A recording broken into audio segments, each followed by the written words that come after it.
Šovasar rīdzniekiem, tāpat arī pilsētas viesiem tiek piedāvāta ekskluzīva iespēja organizētas bezmaksas sporta nodarbības.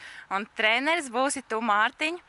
Pastāst lūdzu, kāds ir plānotais nodarbības saturs? Tātad nodarbības organizē Rīgas dome, un nodarbībās tiks akcents likts, teiksim, kā pareizi iesildīties, kā atsildīties, veselīgu uzturu vadlīnijas, par balansu, par līdzsvaru, vispār par veselīgu dzīvesveidu, kā arī par vispusīgo fizisko sagatavotību, kā attīstīt, trenēt ātrumu, spēku, izturību, lokanību, koordināciju, un mēģināsim ievirzīt sportiskajās gaitās. Tagad tu esi profesionāls treneris, tad nešaubos, ka daudz apmeklētāji dosies pie tevis pēc konsultācijas, ko tu vērtīgi varēsi viņiem pastāstīt, lai viņi turētu sevi labā fiziskā formā un ieturētu veselīgu dzīvesveidu.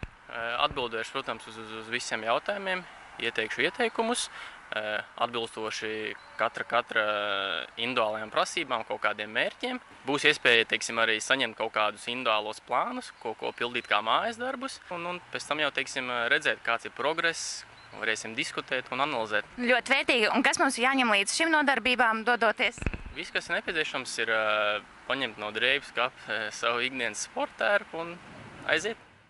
Nodarbības notiks otrdien, 28. maijā no 18:30 pie Olimpiskā sporta centra, 30. jūnijā Latvijas Sporta pedagoģijas akadēmijas stadionā, Brīvības ielā 333, 28. jūlijā pie Rīgas futbola skolas Uzvaras bulvārī 10, 25. augustā pie Bērnu un jauniešu centra Laimīte, Sarkandaugavas ielā 24 un 29. septembrī pie Rīgas sporta manēžas Maskavas ielā 160.